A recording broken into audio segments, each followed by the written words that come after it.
Adventures of Pipeman on W4CY Radio.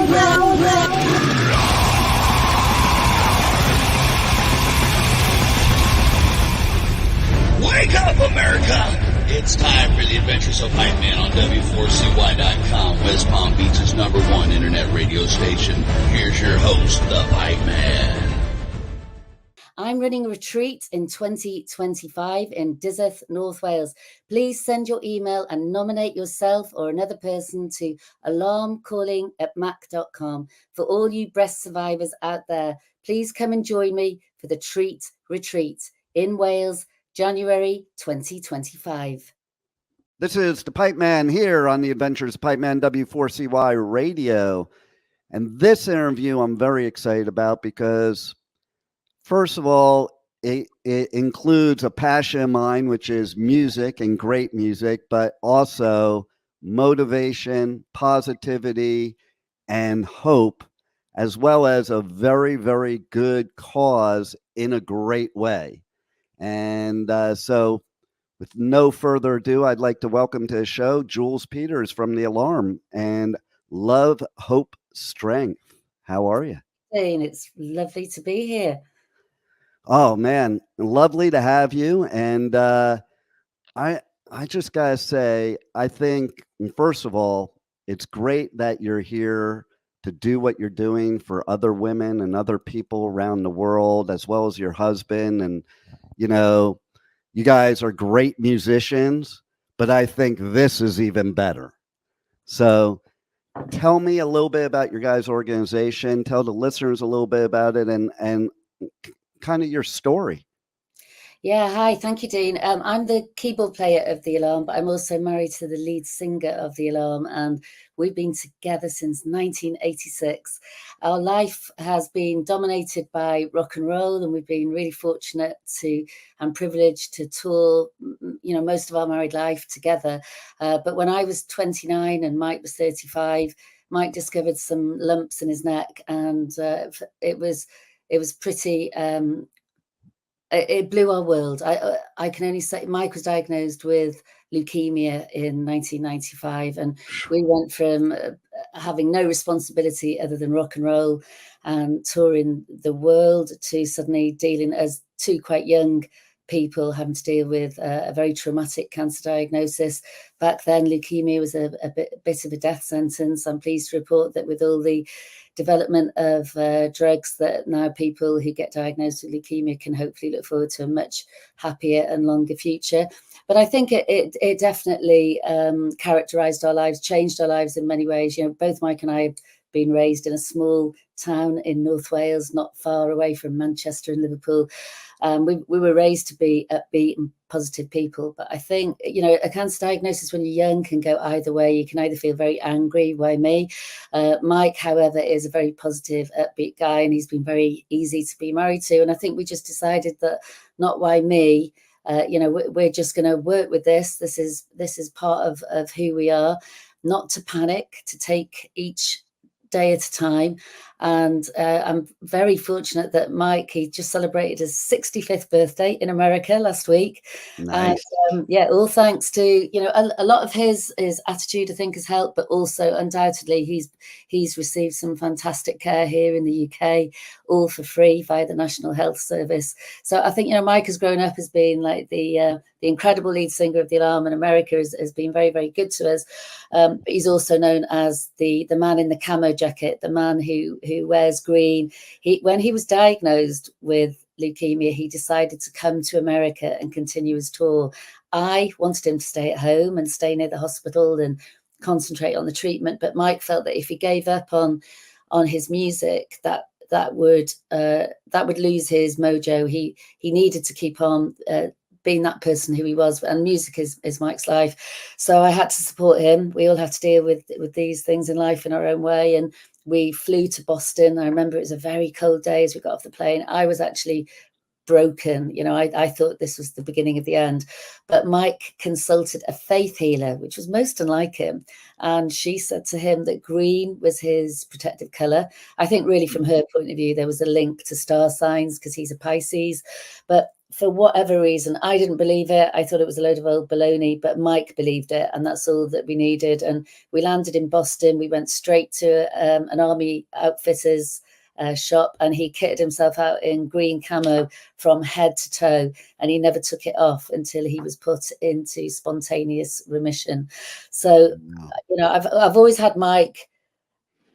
Mike is 8 years older than me, and I've always sort of respected the way that he's dealt with life. So then I get diagnosed with breast cancer in 2016, and yeah, you could have knocked me down with a feather. In that kind of naive way, I thought that he'd taken the cancer bullet for our family, which was a ridiculous attitude to have, really. But I grew up around cancer with Mike. You know, like I said, I was a young woman. We didn't have children when Mike was diagnosed. It impacted on everything, our fertility. Would we ever have children? But yeah, I was absolutely devastated when I was diagnosed with breast cancer. And I never thought it would happen to me. And I had a few why me moments, but of course I had to practice what I preached all those years ago and try and stay positive. And I said to Mike, I said, I don't want you to be all softly with me. I need a bit of tough love. For those of the listeners who maybe have some experience with breast cancer, it can be a very brutal journey. I don't want to say it always is. I don't want to scare people out there, but my story, my journey was pretty brutal. Chemotherapy, hair loss, radiotherapy, complete loss of femininity, you know, brutal breast surgery, rebuilding yourself. And so a lot of what I do is to try and mentor other women going through this process so that I can say, look, you know, I'm here. I never thought I'd get through it. I can help you get through it now.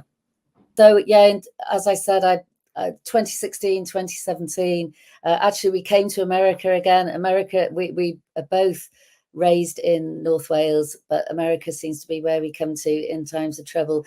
I've grown up since a very young 19-year-old coming out to the United States. So when I got diagnosed, we'd already planned a month in New York City. So we approached my consultant and said, look, we want to go. We want to get our heads in order. We want to decide how we're going to face up to this. And it did me the world of good. I came away, and by the time I went back a month later to Wales to face the music, it was all rolled out for me that I was going to have chemotherapy.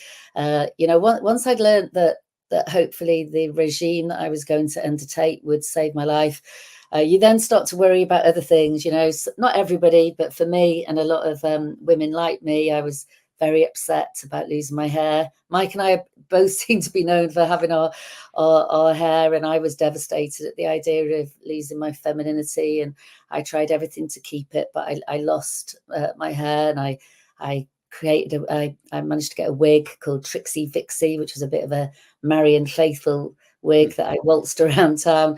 And Mike was an incredible support to me. I thought, this is the test now, after all these years of me going in by his side into chemotherapy and holding his hand through it all, is he going to support me in the same way? Marriage test right there. And I'm happy to say that he's been an incredible support to me. So much so, I think he did raise a few eyebrows in the hospital when he walked into my little room where I was having my chemotherapy with a full entire recording studio. And yes, he recorded an entire album through my 6 months of chemotherapy. But that's how we try and deal with things. You know, no one wants to have to live through cancer treatment, but it's been so much part of our lives. And I'm careful the way I say it, because, you know, not everybody gets through cancer. I'm always conscious of those who haven't made it through. Mike and I have been incredibly lucky, and I think we probably feel like our life has been enhanced going through our respective cancer battles. It makes us very, very clear on what matters in life. We don't have much time for fussing and fighting, and we just are extremely grateful for each day that comes our way. Yeah, and you know what? I mean, first of all, I love the attitude, but I love the honestness, because even the most positive of people, when something like a cancer diagnosis happens, it can definitely bring you down. You know, you could be the most positive person in the world, and it could be, as you put, devastating. Devastating. Yeah, I always say to people, you know, I feel like my life went from Technicolor, carefree, to, well, as carefree as life is with all the responsibilities that we have, but it definitely went from Technicolor to black and white. And I had to battle hard. That's why I said to Mike, you know, you need to be my tough love guy. If you show me too much soft love, this isn't for everyone. It was just my personality. I would have become quite self-indulgent, I think, and I'd felt very sorry for myself and found it very hard to get out of that pit of self-pity. So he went the completely other way, which was hilarious because it was so out of character for him. And we had a few moments where, I remember one day he came in and he said, right, I need to go into the studio. He was going into the studio with Billy Duffy of The Cult, who also has a side project with Mike called Color Sound. And I love Billy. You know, he always makes me feel really happy. He's great to hang out with. But Mike said, right, you're going to have to get your act together. I've organised for our parents to have the children, and we're going off to Liverpool to the studio. And I was like, I can't, look at the state of me. You know, I looked like a little boiled egg. I had no eyebrows, no eyelashes, no hair. I did not feel like getting my gear on at all. But he just gave me tough love. And he was like, 15 minutes, get your wig on, get your cowboy hat on, get your skinny jeans on. We're going. And I was upset. I cried. I think I threw things at the door as he walked out of my little office. But you know what? It was the best thing for me because we walked into the studio. Billy was there. Billy was so kind to me. Ian McNabb was there from the Icicle Works, and they both like looped their arms into me and scooped me up and took me to the pub. And then I looked back at Mike and he just gave me the thumbs up. And wow. I felt a very different person. So I totally understand what it's like to be at the actual brink, because I struggle harder than Mike does. Mike has a very natural positivity, but I try and mentor people to say, just try and step over the doorway. For me, you know, when I approached chemotherapy, I thought I'm going to walk for 5 miles a day. Even though I don't fit, I'm going to put my beanie on. I'm going to put my wig on. And I dragged myself out. And I say to people, please drag yourself out. Because by the time you've walked, I live in a little village. By the time you've walked around the village and interacted with other human beings, all your troubles do start to evaporate slowly. You've shared them. Don't stay in. Don't let it all build up inside. And I carried that on through my journey. You know, I did chemotherapy, like I keep saying, and it was very, very difficult and very scary at times. But by the time I got to radiotherapy, which was relatively the sort of simpler part of the journey, I actually found it more difficult. I walked in, you know, it's a big empty room. All the radiotherapy people are in a little room. You feel very lonely, very insecure. I had to take my wig off to lie there. And I walked out. Mike was waiting for me. I said, I'm going to walk 5 miles to my radiotherapy. And when I walked out, he thought we were going to catch the bus or grab a cab. But I was so upset. I was on the floor. And I said, he said, where are you going? I said, I'm walking home. He said, you can't walk home. That's 10 miles. I said, I have to. Otherwise, I will just collapse in a puddle. So that's what I did. I turned radiotherapy into a journey. I thought, you know, people in Africa probably can't even get radiotherapy.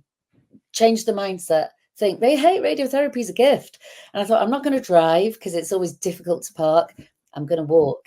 And so I invited friends, family, and they walked with me. And I walked 10 miles a day, 5 miles to the hospital, 5 miles back. And you know what? It was a brilliant experience. Hilariously, I was quite disappointed to finish my radiotherapy because we only have it within ourselves. Friends and family can help, but you have to flip the switch. No doubt. Yeah. No doubt about it. And, you know, everybody does have a different journey, as you're saying. I have to say, what a great husband that basically did what you needed instead of who he needed to be. And I think that's a very important thing in any relationship. And I get it too. Like sometimes people need tough love to just like kick them in the butt so that they trigger their own thinking. It's not like you're forcing them to do something. It's just it's almost like kicking a car into gear, you know. It's like, absolutely, that's how it was for me. Yeah. And like I say, you know, I never want to come across as, oh, aren't we so good, we're so positive, you know, that can be really annoying. It's not that at all. It's just that is the way it works for us. And when I see people getting upset and sad, I just try and talk them through it and say, it's fine to be upset and sad. It's fine to have those Mm-hmm. moments. I've had millions of them. I still get them now because there's checkups and there's, I've gone on to have a very scary year with Mike just recently in 2022, and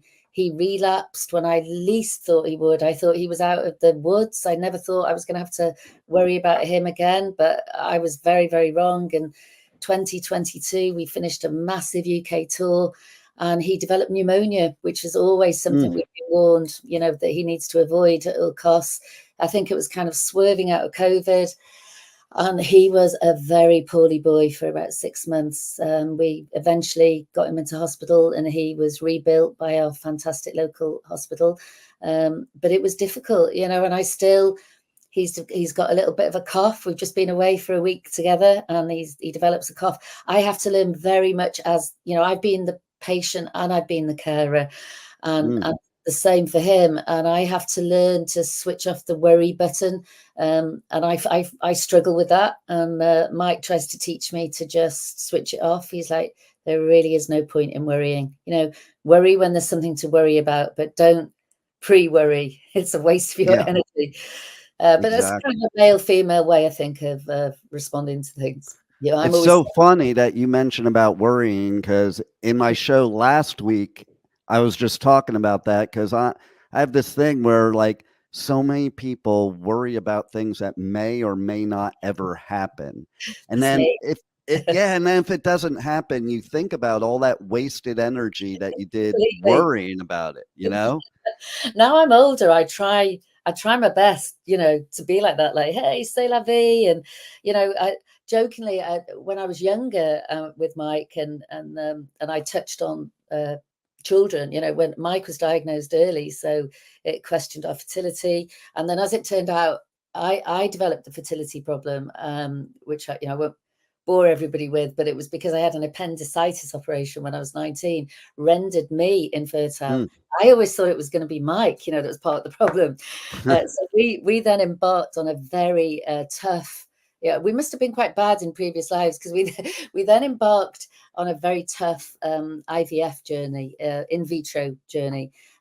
So we've been, as a couple, we have this incredibly privileged life, because we have all these amazing people, especially in America, who follow us, and it gives us the gift to go and travel. But we've also had some incredible roller coasters of, family was everything to us. Having children was everything. When we found out that it wasn't going to be simple, it maybe wasn't ever going to happen. Again, those kind of relationships can either pull you apart or pull you together. And luckily for us, it pulled us together. And we now have 2 gorgeous sons called Dylan and Evan. And they're musicians themselves. And Dylan's coming on the road with us to America when we embark on our we're coming out in May for, I think on the last count, 47 shows in the United States. Nice. Dylan will be accompanying us and part of the road crew and running the show. See, that's so cool. And I love that you shared what you did, because so many people, they look at people that are in bands or on TV or radio or what have you, and they see what is shown to them or what their perception is. But everybody's just normal people that go through good, bad, roller coaster. It's just a different roller coaster. That's all. Absolutely, Dean. We're all human. We all bleed in the same way. And, I think Mike and I are both from sort of working class backgrounds in North Wales. And we've always we've always shared our journeys. I think we've maybe held back on going public sometimes with our cancer journeys, just because with me, we didn't quite know where the journey was going to go. With Mike, the same. And then, so I can honestly say to people, I find it's better if you share. Generally, human beings are incredibly kind and empathetic and want to help you. When I actually came clean and told everybody what was going on, sometimes people are embarrassed or ashamed about a cancer diagnosis, or they think it's something that they've done or the life they've led. And I always try and say that has nothing to do with it. You just people just get bad luck, and our bad luck has been cancer, but I guess we've seen it as good luck in a way. You know, like I keep saying, we run a charity called Love, Hope, Strength, and it's a line of a song that Mike wrote when he was a young man in his 20s. The song Strength, that was very popular in America. Give me love, give me hope, give me strength. And little did Mike realize how significant the songline would become Right. to him during his adult life. And we've gone on to, you know, do amazing things with Love, Hope, Strength, because our just burning desire for some reason is to just try and help others who follow in our footsteps. Because, you know, when I was that young kid of 29, when I was told my husband had leukemia, my world, like, my world fell apart. But all I wanted to do was Google quickly, you know, someone who's survived leukemia and is having a happy life. And well, there you go.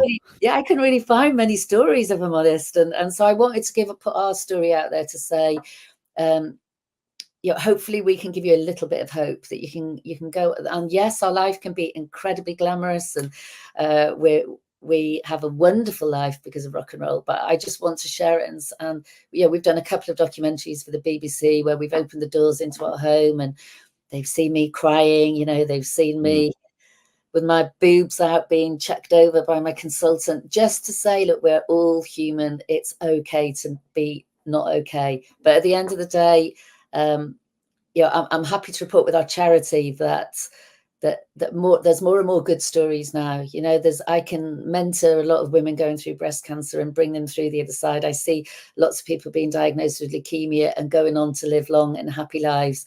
That's I often think, yeah, that cancer should be maybe rebranded with a different name, because I think sometimes mentally it still floors people, that word. Whereas, you know, when I was diagnosed with breast cancer and thinking how my children were only 9 and 12, and they were kind of used to cancer. You know, their dad had cancer since they were born.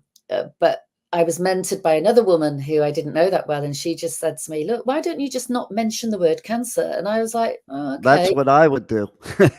Oh, yeah. Yeah. And that's what I did. My kids have come through relatively unscathed. I just said, Mum's got a lump, you know, Mum's going to the hospital to get rid of the lump. She's going to take medicine to get rid of the lump. Might make her hair fall out. And I think as long as they would see me getting upset, they'd see me with my wig on, they'd see me pull my wig off, they'd see me bald. Just tried to make it. I said, look, you know, we're like cars. Sometimes the hubcaps fall off, but it's the car stops. But don't panic. You know, sometimes we can get the car restarted. And it is those words and your inner vocabulary to yourself, because, I mean, basically, that word cancer just has no positive connotation to the word itself. Absolutely, and the other words that they use, like sick and disease, and it's like, I've had 2 heart attacks, okay? And really? I don't look at myself as sick. I don't look at myself at, like they like to say, you have cardiac disease. And I'm like, yeah, I'm not saying that. You know? And people would look at you in a different way, wouldn't they, if you use that word, cardiac disease? Right, exactly. Yourself, yeah. And even for myself, saying it to myself, it's like a different type of feeling. And I think what a lot of people, like you said before, you said, like, you never think it's going to happen to you. You know, it's like one day you're like really healthy, or so you think, and you're living your life, and the next day it just changes forever. And people don't realize that, like, even what you've been going through lately is like every day you have to wonder if today's the day, you know. It's like, so it's like, to have that positive attitude, I think it's a necessity, because if you think you're sick, if you think you're diseased, if you think all these words, you know, you're going to live life in that way, opposed to going out and just living life to the fullest, you know, and enjoying what you have instead of worrying about what you may not have anymore. Oh, so much so. You know, you were saying it as we first started our interview. You and I are older now. We're actually around about the same age, and it's that advice, isn't it, that you could give to your younger self, that I still think now it's the fact that I'm a mother, you know, and how to give advice to people coming through. You can't, because you've got to live the life, haven't you? So as you're older, you definitely realize that, you know, if there's people that you fall out with, you're better walking away. Have no toxicity in your life. You can't have that attitude when you're young, because you're making your way and you have to put up with people that you don't like and to make your way. It's just the way life goes. Yeah. You know? Or, Yeah, or like, you can I be was, a little bit more choosy. yeah, and I was just having a conversation with my son yesterday, and I'm like, you know, at this point in my life, I eat extremely healthy and I'm very active. I'm not going to do all that stuff, which I don't even really want to do, you know, Yeah, type of thing. Like, people don't realize sometimes when you're picky eating at places, that's even annoying too, because people think, oh, you know, like you want to do that, like you want to be that way. And I was yeah, like, I'm not going to take all that work that I'm doing and ruin it by getting upset at somebody or getting in an argument. I'm just going to walk away. yeah, Whereas when I was younger, you'd have then argued. I would walk towards them, Yeah. you know. And it's And life like would have been boring, obviously, without a few arguments. And right, that's kind of who exactly. you are. And sometimes there's moments for confrontation and having a good old, but yeah, I think as you get older, there's certain people possibly that you care less about. So, and that's not sounding unkind. That's positive. You're just knowing who you are. And the older you get, hopefully it's the way it works, isn't it? You become less of a people pleaser. You Yeah. want to please the people that you really love, but you care less to please the people that maybe you don't really care about. Well, and you also realize when you go through stuff like this that there's a lot less people on your side than you thought, that you were always so busy people pleasing that you never paid attention that they weren't reciprocating as far as a synergistic relationship. And that's what Dean, I I think. really enjoy being less of a people pleaser. It's I fantastic. know, right? But Yeah, that's what's really cool about your event that you just did, your retreat that we're doing yeah, again in 2025, yeah. I want some because Americans to come. yeah, because it gives you a chance to bond with other people and everybody to bond together with people that understand what you're going through, number Yeah. one, Yeah, and and I'm sure you people. find that having had a heart attack, you know, with breast cancer, I've got amazing friends, amazing family, but thank God most of them haven't gone through breast cancer. So they can only understand so far. And then Yes. they nod along, but they don't really understand. And that's not their fault at all. And they're still incredibly helpful. The retreat came about, and you're sitting in front of my lovely chapel in North Wales there. The chapel, just to give the listeners some sense of what the chapel is all about. Mike and I purchased the chapel. It's in the village. It's all very authentic. It's in the village where Mike Peters was born. I'm from the Mm. next town, and it's a beautiful chapel that was a fully functioning worshipping chapel up until we bought it. People in our village heard that we were looking for a space, and as the congregation dwindled, as is happening so much across the United Kingdom, that there was a need to sell the chapel. So they knocked on our Mm. door literally and said, "We heard you were looking for a space. Would you buy the chapel?" So that they knew they could Wow. trust us. You know, we live in the village. We would never do anything awful with it. And so we turned it into our studio and our recording space, and we've made films in there. It's been a very, very creative hub. But during lockdown, obviously we couldn't tour. We'd always planned to eventually convert this beautiful space, which is situated opposite a 70-foot waterfalls in a tiny little picturesque Welsh village. Wow. And where we live, Mike and I live just up the road with our kids and our golden retriever, Ziggy Stardust, and it's all pretty idyllic. You know, it's where Mike and I are from, so we know everyone. We went to school with them from the age of 2 or 3. It's like friends reunited wherever you go, and we love it, and that's what always draws us back here. But we developed the chapel into these 5 beautiful apartments, and And they're used for lots of things. People just book in to come on vacation. But as time elapsed, I'm a massive follower of yoga. We were talking about, being present in the moment. I would love if the whole world did yoga, it would all be a very different world. But that's a whole other interview. and I'm here in Costa Rica right now, and I'm doing yoga while I'm here because it's a yoga mecca. So, Oh, I'm a little bit jealous there. I'd love to come and do yoga in Costa Rica. Oh, yeah, you should definitely come down. That's on my little list. There it is. But so, yeah, we had a lot of yoga retreats, yoga teachers who came and stayed in the chapel. And then we'd send them up to the little community hall because we didn't have a studio in the chapel. And then this one particular yoga teacher said, I've seen this studio you have in the back. Well, the studio actually belonged to Mike. And because we developed the whole place into apartments, he wasn't able to stick on his guitar and make as much loud music as he used to because we'd had people staying there. So long story short, and Mike was very, very good about it. He realized he's very good at letting things go, Mike, and he realized that it was time to move on. And so we emptied his studio, and his beautiful studio is now a yoga studio and a Pilates studio. And it's also the old Sunday school. So it's a beautiful space with all the original beams in there. And we've gone on, I opened a yoga studio 4 months ago, and we now host regular weekly yoga lessons. I'm trying to turn on my whole village. We have men on the mats on Tuesday night because they just want to come in all guys and not have us women in there. That's fine. All learning to be more flexible.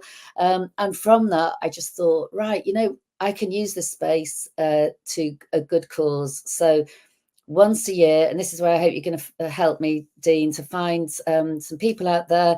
In this particular retreat, it is about breast cancer. So anyone out there who's been through breast cancer, if you would like to, you can nominate yourself, or you can get somebody else to nominate you. And basically, you just come and stay with me for 3 days in the chapel. It's all for free. You get fed.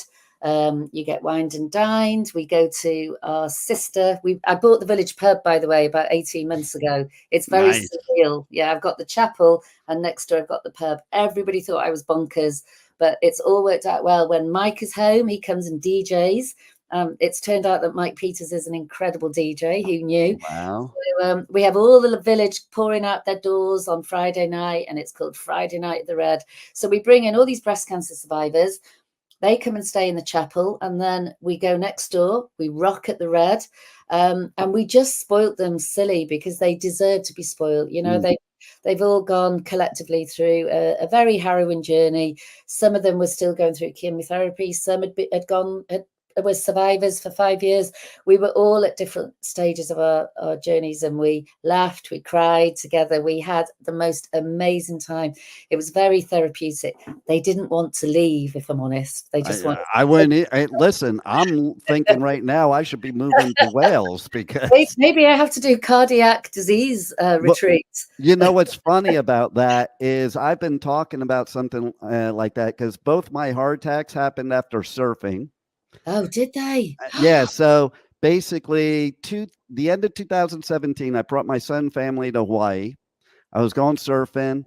Hour later, had a heart attack. Oh my goodness! And what they did in Hawaii, their medical system is like the worst in the U.S. And that's saying a lot. And, they basically caused a second heart attack. And so I went through a year of recovery, and I was not feeling it over the year. And like, seriously, like you were talking about before, during that year, I felt things I never felt in my life because it's like one day you're invincible and then you're not, and that's exactly what it felt like. And then, year later, the cardiologist in Florida released me, you're good, you're back, you can go back to normal activity. I decided to celebrate and go to Costa Rica and surf. And what happened, I had a massive heart attack surfing. Oh my word. But it wasn't from the surfing, it was from what basically, they put a stent in, they misplaced it, floated out of my main artery and healed over during that year time. So then I, went through another year recovery. I came and got cleared. I came back to that's a whole nother story. We don't even have time. Costa Rica took such great care of me. The Really? best doctors, the best people. These people here were the most helpful, gracious people I ever experienced in my life. They treated me 100% for free here because my insurance company would not give them approval to do a life or death procedure because it takes 48 to 72 hours to get an approval on an insurance claim. So, but I went through that year recovery, came back.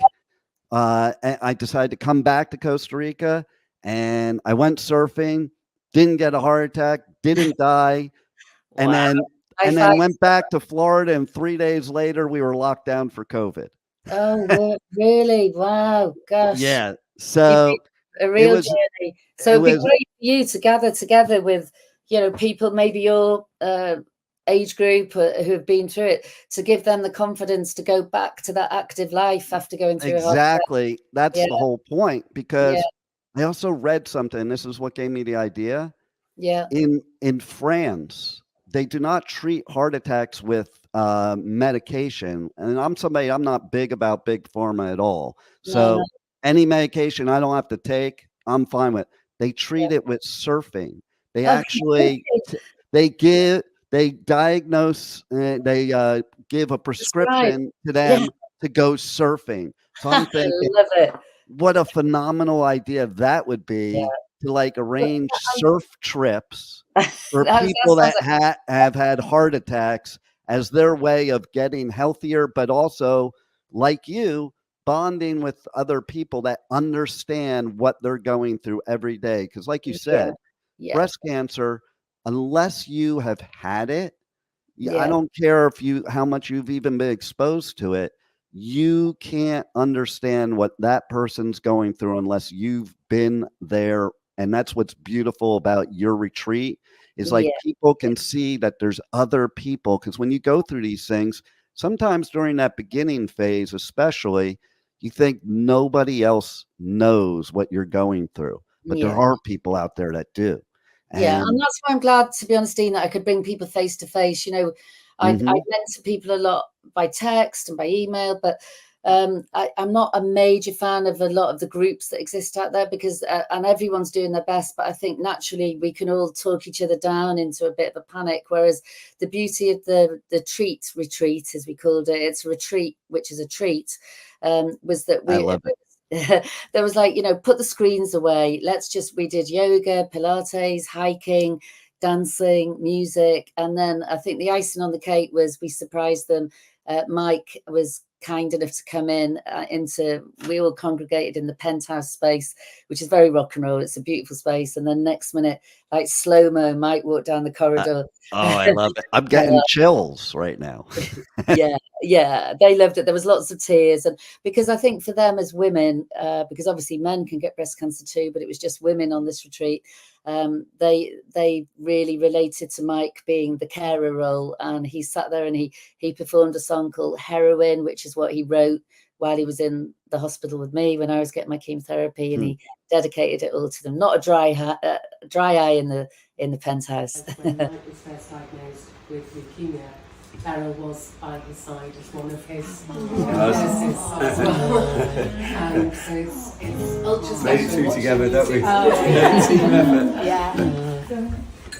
No, but it's great that you've all been able to come here today and sharing your experiences that you've all been through together. Really admire you for what you've been through, and as a carer for Jules, I can relate to some of the challenges you have to go through, because it's quite a brutal challenge that you've all had to face, and to see you all here today on the road to recovery is very impressive, and very proud of you all for making it through. And I'll sing you a song before I go now. This is a song I wrote for Jules when she was going through the surgery and the radiation and the chemotherapy, and it was a very challenging time. Jules was in hospital having a surgery that lasted hours and hours and hours. I was pacing the corridors and just started writing these words into my phone, and ever since I've always, Jules has been my heroine, just like you've been heroines to other people in your lives who've seen what you've been through and understand and appreciate the steps you've made to stay alive. It's called Heroine. My love, closer to me than God, gives me what faith does not. My love is alive. She flows through my veins like blood, heart beating like a drum.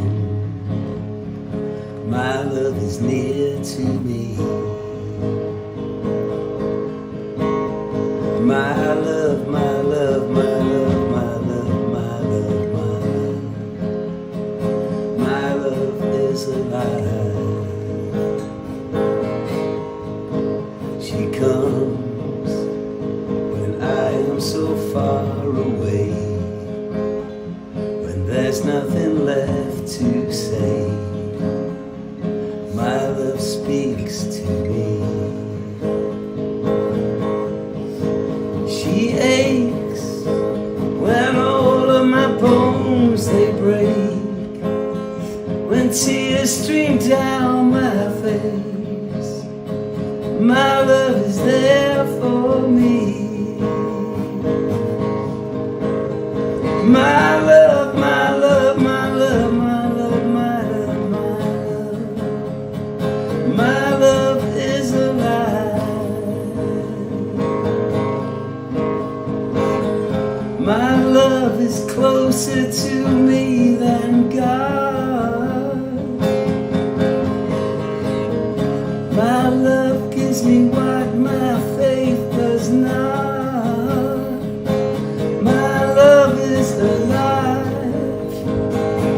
My love is alive. My love is alive. My love is alive. And she's my heroine, heroine. My heroine, heroine. My love is alive.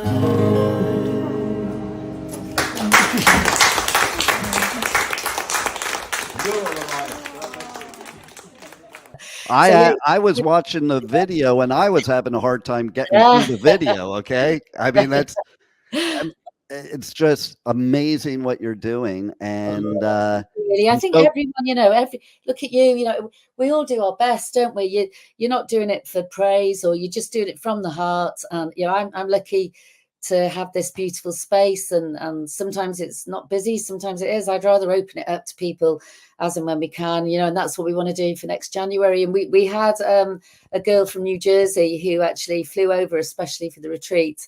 I saw that.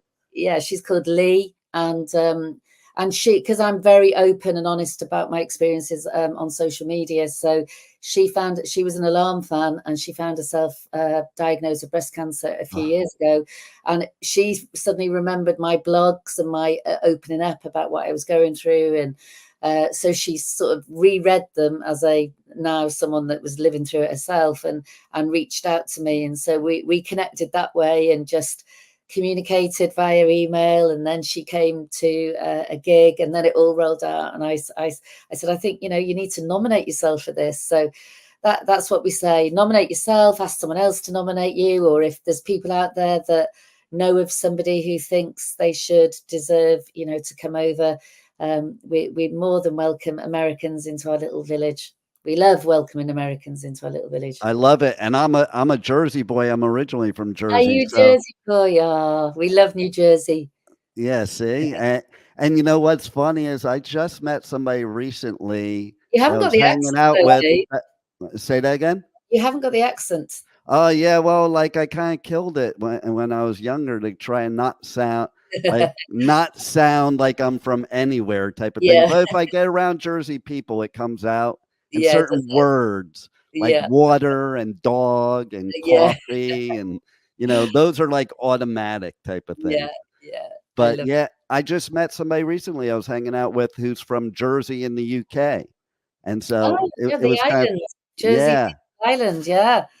So it was kind of cool. We were talking about that, because you wouldn't believe how many people in actual New Jersey don't realize why it's called New Jersey. No, I'm sure. Well, because we all just accept where we are, don't we? Right? Again, if you started reading into everything, it would probably send you doolally, wouldn't it? Oh yeah, 100%. So let's tell everybody about the foundation and how they can connect and help with the foundation, Yeah. because the Okay. foundation covers a lot of different things and a lot of different ways that you Yeah. help people. Yeah, Love, Hope, Strength, like I say, was from a line in the song that Mike wrote as a young man. Strength, and the line is, give me love, give me hope, give me strength. And when Mike was diagnosed, Mike wanted to come when Mike finally got to the point where he had to have chemotherapy, he managed to avoid having a stem cell transplant. But when he was diagnosed halfway through chemotherapy, frustrating for me as his wife and carer, he announced that he wanted to come to Austin, Texas to perform at South by Southwest. And this was like, in the very early days when South by Southwest was just a sort of very emerging festival. I felt frustrated. I wanted to stay at home and just get him well. But Mike turned to me and said, I won't get well if I can't keep playing my music. So I was like, okay. So I reached out to a radio DJ that I knew, not a DJ, sorry, someone linked to radio, a guy called Richard Reese. And he was in Austin, Texas. And he said, right, I said, I need to know where the hospitals are so that I've got a plan. This is me always second guessing. And he said, I can do better than that. I can put you in touch with someone that's just come through a stem cell transplant. He's a leukemia survivor. His name is James Chippendale. And that's what he did. And James he was from Austin, and he picked us up from the airport, didn't know us, bit of an alarm fan. And oh my goodness, he took us under our wings. He took us to Dallas Hospital for a second opinion. He took us to see Lance Armstrong's doctors, and he just strengthened me. He just made me feel like I could be ready for the fight. He's this gorgeous, handsome guy. It gave me confidence that we could maybe get through this. And because he was a leukemia survivor, he'd already started a charity himself, a foundation. I just met up with him actually in Dallas 2 weeks ago, and it was incredible. Nice. He's like our brother, and we founded the charity together. It was mainly founded by Mike and him because they were both leukemia. Well, Mike was going through the chemotherapy at the time, but they're both leukemia survivors, and so he was the American side and me and Mike with the British side. So we said, well, we'd like to climb a mountain in Wales to raise funds for our hospital that's taking such good care of Mike, and then subsequently such good care of me. And then James, in that classic Texan style, said, well, I think we should go even higher. We were like, what do you mean? And he's like, I think we should do Base Camp Everest.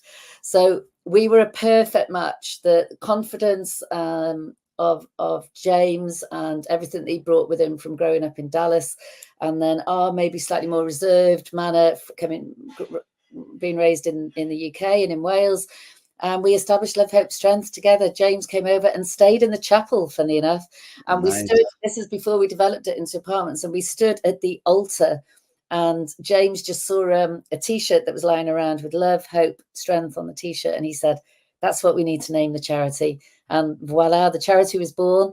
And we did climb Snowdon, which is our highest mountain. And we've gone to climb it every year. And we've raised... When I say we, it's not we, it is we, but with a massive team of volunteers who join us and hike. And you know what? We turn it into fun. We try and joke that our charity is like a sexy charity. We don't want it all to be too serious. Come along, hike with us, have a beer with us, live life with us, however the way you want to live your life, raise a bit of money with us, but have an experience of a lifetime. So that's really how we've modeled Love, Hope, Strength. We just go off on treks and people register onto the treks. If you go to lovehopestrength.co.uk or lovehopestrength.org, you can see this year we come straight back from America, and then we head straight off to Spain to trek the El Camino way. Last year, we went to the Alps, rocked the Alps. The year before, when poor Mike was in hospital, I left him behind. And I took 50 people with me to the Sahara. We have loads of people a lot of people from across America who join us. We've done Base Camp Everest, Kilimanjaro, Machu Picchu. But you know what I love about it? It brings people together, and it's a real leveler. You know, you step away from the comforts, whatever comforts it is that you have in your home, and you're there more with a sleeping bag. You might be in a dormitory, in a tent. It strip it all back, and I think it does us all the world of good. It's like a reset every year. So I try and nag and cajole everyone I meet to come and join us, and they generally do, because it's like, you know, it's sitting around the campfire, guitars out. It's incredible. It's life-changing, and we have a brilliant time, but we raise a bit of money together and we help change the lives of people less fortunate than ourselves. I love it.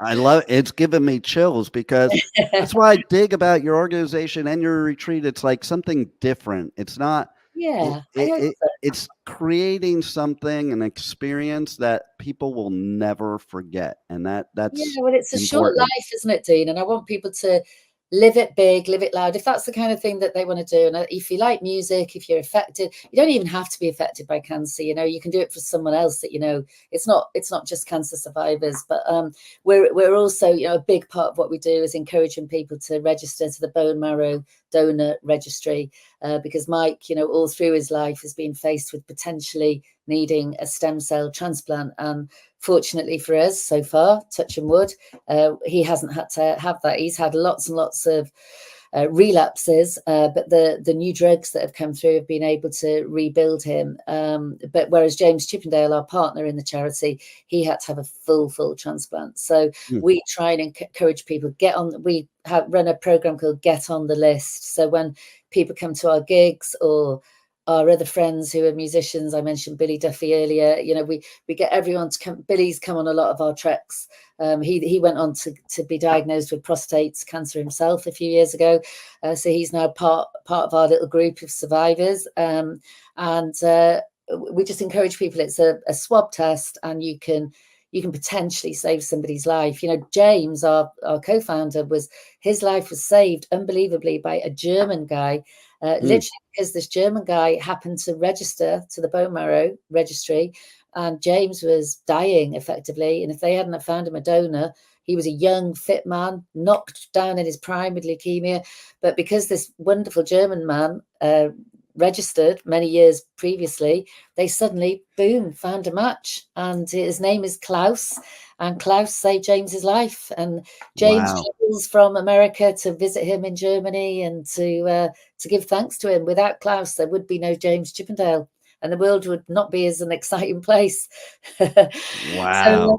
But we're heading back to Everest as well, Dean, I'd like to point out. So we first went to Everest in 2008, I think. I'm not very good on my figures. I was able to go because thankfully I'd just given birth to our second child. After I mentioned our fertility battle, we had a huge battle to bring children into the world.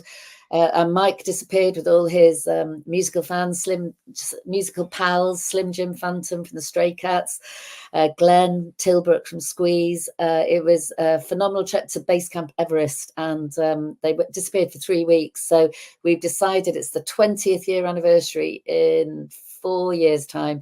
So we're getting everybody together and taking a big group, the road back to Everest. So we're excited. I love it. And so let's tell everybody too how they can nominate themselves or somebody else to the 2025 retreat, because it's probably going to be bigger and better than this year, I'm sure. Yeah, I think so. I think we'll probably have to turn it into a week stay at some point. You know, it's a funny old thing. It's the year 2024, but in many ways where we live, you know, half the time we're jet setting all around the world in all these glamorous places. And don't get me wrong, my village is very glamorous because it has a waterfall and it has great people in it. But it's, you know, my 80-year-old mother, my 83-year-old father, my 17-year-old son. It's a bit like the best family wedding you're ever going to go to. So it is quite a unique situation. I think if you look, there aren't many musicians rock bands who own a pub and a chapel in the place where they were born. So, you know, all of that lends itself to quite a unique situation. So every Friday night, you'll imagine us this Friday night, we'll be heading down to the Red and socializing with everyone. People that, you know, I was born with, that Mike was born with. It's pretty special. We feel very fortunate to come from such a place where there's a strong community. We have strong roots. You know, we couldn't move even if we wanted to, and we don't want to, but we have a very, very strong, there's a word in Welsh called hiraeth, and it means a desire, a return, a longing for where you come from. And Mike and I are lucky to have that. So I love it. I think when people come on these retreats, they tend to fall in love with the locals, and the locals fall in love with the retreaters. So that's why nobody wants to leave. It's a bit like Fantasy Island, you know, it's a little village. No one wants to go home. I love it. My passion is, you know, I'd like to do it for, I'm definitely committing to doing it every year, probably the end of January, because I know that I'll be home around that time. So if you want to nominate yourself, please do. All you have to do is email alarmcalling@mac.com, alarmcalling@mac.com, and or go to thealarm.com and you'll see the email address there. And just write a little description about what you've been through and why you'd like to come. And then we just literally study. I have an amazing woman called Kirsty who helps me run the charity, and she's phenomenal, a survivor of her own. She's had a benign tumor in her brain, but is living life to the full. So between us, you know, we try and fit everyone in. And this time, you know, they're literally, apart from 2 or 3 people, we had 22 people staying, and I only knew 2 or 3 of them, and we all just the emails I've had since of how it's helped them get through. I would love them to all just to be able to keep coming back each year. You know, who knows? I'd quite like to do it for leukemia survivors as well. So I'll see how that goes. We're extremely busy. You know, even though we're older rockers now, we seem to be in more demand than ever, and we just like living our life, traveling. You know, Mike's just been commissioned to write his own book. And I've actually also been commissioned to write my own side of the story. So we're both in 1986 right now. It's quite funny. Nice.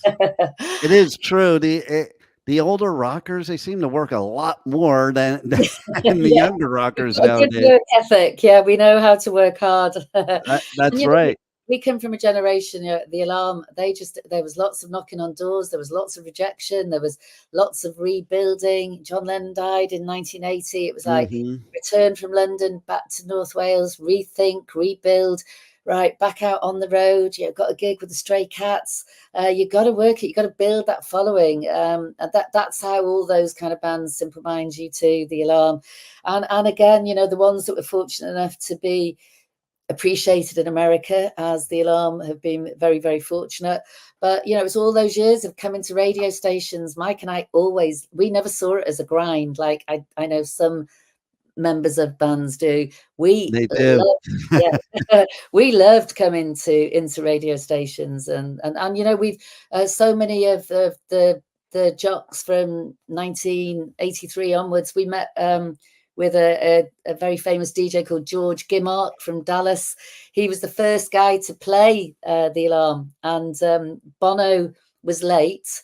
So Bono is a iconic interview of Mike and Bono. And we met him in Dallas 2 weeks ago. How nice is that?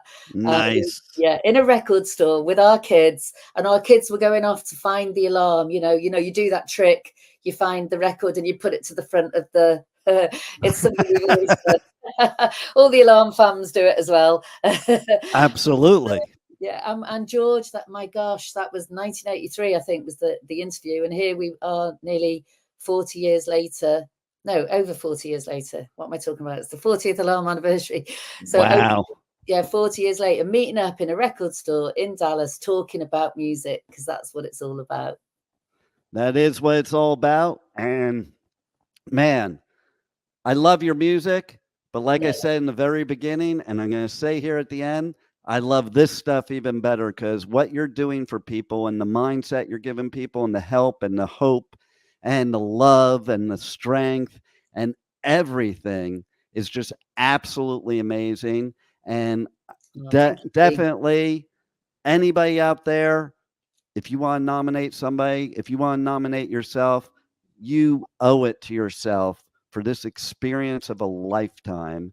And man, I don't even know what to say to you. Like I'm going to be in tears thanking you for doing this for other people that need it so much, and Thank you especially for helping me to share the message, and anybody out there who is struggling, like I said, we've been talking about positivity, but trust me, I know what it's like to feel little bit down in the dumps. So if I can ever help, you only have to, I'm only an email away, alarmcalling@mac.com, regardless of the nomination. Just if you want a little pick me up or someone to make you feel like, there is a future, you know where to find me. I'm always here to help. Well, yes, you are. And I hope that we see a lot more of you and you help so many more people, and people are going to love this. Thank you for everything you do. Thank you for the great music. And thank you for being on the Adventures of Pipeman. Thank you, Dean. Thank you for having me. Hope to see you in Florida or Costa Rica sometime soon. Yeah, or the UK. I'll be Or there in Wales. June and August for festivals. So Okay, drop me a line. absolutely. Thank you for listening to the Adventures of Pipeman on W4CY Radio.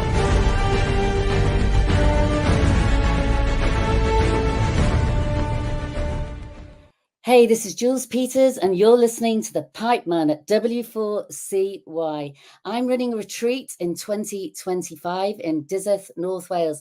Please send your email and nominate yourself or another person to alarmcalling@mac.com. For all you breast survivors out there, please come and join me for the Treat Retreat in Wales, January 2025.